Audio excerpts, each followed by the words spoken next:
Hello, this is Susan Heaton Wright, and thank you very much for joining me. I am going to be sharing some information about speaking and engaging as a speaker and facilitator internationally. This is something that I'm going to be delivering tomorrow for the fellows of the PSA and the Global Speaking Summit.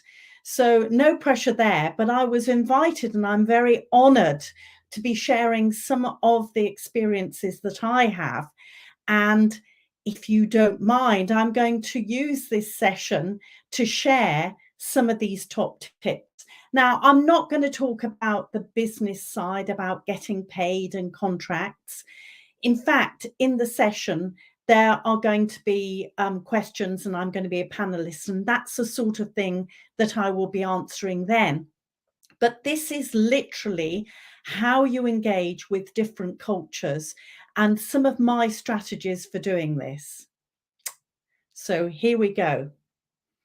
I attended an event in London, a private event, and there was a speaker who was speaking from United States on business and business success. For the entire 45 minutes, he used the analogy of baseball and business. He used examples of heroic acts by baseball players, some of the real legends of the game, specific strategies for winning a game.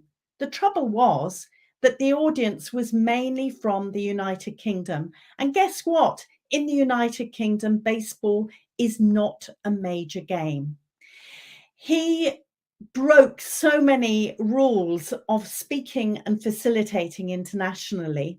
He didn't check who his audience was. He didn't realize that he could change certain aspects of his speech so that they were tailored for the audience. And thirdly, he didn't read the room because half the people had left during the session. Welcome to the world of being an international speaker and facilitator. I have created a way of being culturally aware and culturally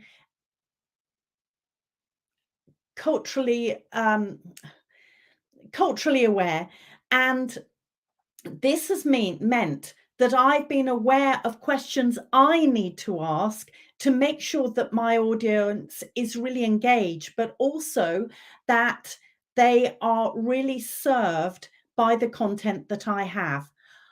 I'm going to be able to share 3 examples with you of case studies of things that I've done and the approaches that I've had. But I should flag even now that as an English speaker, it is very, very easy to assume that everybody else understands English as well as me, a native English speaker. And we should always have that in the back of our head. How can we make it as easy as possible for people to understand us? And also, what could we put in place to support them with their learning and inspiration? So here goes. Here are 3 case studies. The first one I call reading the room. And this was on the 4th of November, 2020. And it was for senior women in the United States, an asset management company. And I arrived early for this virtual session, and people was entering, and they were sort of quite shy, saying, "Oh, I had a good night's sleep last night. I've taken the dog for the walk." But there was no mention of the big thing that was going on in the United States. The day before had been the election, Trump against Biden. Yet no one was talking about it. And I thought, Susan, keep your mouth closed, keep listening. And I'm really pleased I did. No one mentioned the election, and I certainly didn't. We focused on the content that I was delivering. Some of the feedback afterwards from the client was, I'm so pleased that you didn't mention the election. We are all very emotional about it, both sides of the election, and you enabled us to focus on what we were doing. It was so easy. I could easily have jumped in and made a remark, started some really interesting conversation that was not related to what I was there for. Read the room, watch, listen to your audience, because they're going to give you cues. The second point is I delivered some work virtually again for an accountancy organization that trains accountants globally. This was in the Middle East, and there were over 300 people, mainly men, mainly from the Middle East and North Africa.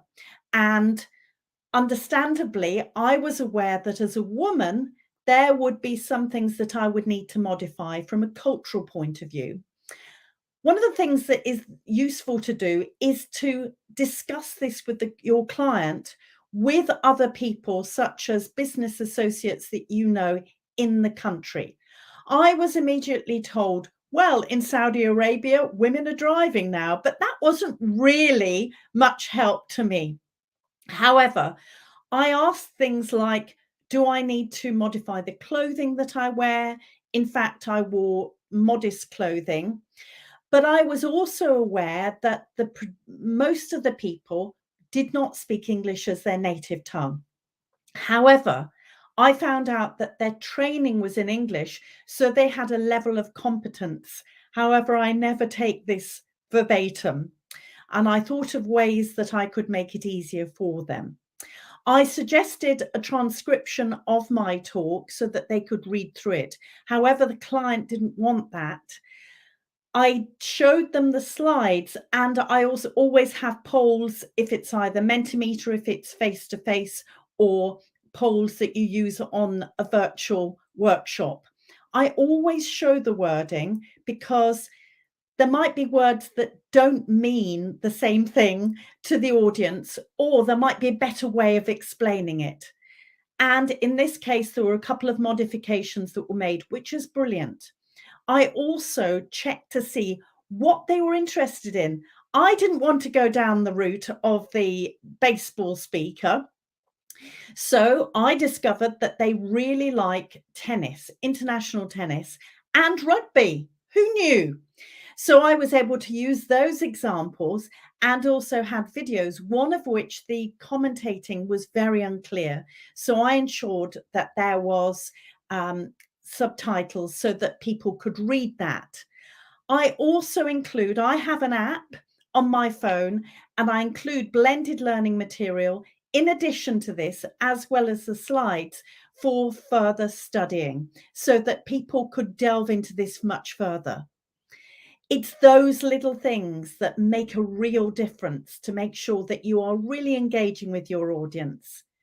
And finally, the third one, I was honored to be invited to speak in Myanmar, well, virtually, for an international women's event. This was by a British businesswoman over there who wanted to support businesswomen in Myanmar. Now, the only information I had was that these women had small businesses. Every day they were frightened for their lives that they wouldn't be able to walk to their work or walk to school with their children without there being violence. They were also worried for their families, and they were running their businesses to support them, to feed them. The rest of the all-female lineup was very impressive. There was an ex-British ambassador who sadly is in jail at the moment, but the junta in Myanmar have put her in jail. A deputy British ambassador for Myanmar, a very high up UN representative from the region, a young woman who is half American and lives in Myanmar, delivering really good support for young people, the businesswoman, and myself. The disadvantage I had was that I did not understand the culture and I needed to get more information. There wasn't much forthcoming from the organisers, so I reached out to the embassy. And I found out their English it's not their first language. In quite a lot of cases, not very strong. So I needed to come up with other ways of doing that. And I wanted to make sure I understood their lives and what I could do in the content to make a real difference and to support them. So a few things that I did, I've told you before that I've got my app. I videoed the session beforehand, just in case there were problems with Wi-Fi. In fact, there were, but not at my end. I also did a transcription, and I did a transcription, and people were able to read through it as I was speaking. I encouraged them uh, to use emojis. I wasn't able to see them because culturally, many of them do not want to be seen on screen. And I made sure that there was a really clear call to action so that they had something to go away with. In the end, this is about us serving our audience and making sure that they understand what we say, that we can provide other support systems in place, such as a transcription, such as subtitles, such as additional blended learning material, so that they will understand. I also believe that it's important that we tailor things and check with our client so that it's going to resonate with them. Another thing is that quite often clients say they want something really interactive. But how can we frame that so that the audience will understand it's okay to speak up and to ask questions? Because that's not the case with all cultures. So, do we want to be the baseball speaker, or do we want to be the most incredible speakers sharing inspirational content? I believe I know what it is that you want to do. Good luck. Thank you very much for watching, and thank you, Linda, for your comment. Absolutely. As an English, English is my native tongue. I know that there are so many people that assume that other people are fluent, but we can make differences by slowing down our speech, using more straightforward language without being patronizing to the audience, and using examples that are relevant to them. So I use the baseball example. It was irrelevant to a UK audience. Um, and to have those other things in place. Is there anything that you would add, Linda? Well, I'm sure that you'll reach out to me. Thank you so much for watching, and do take care. Bye bye.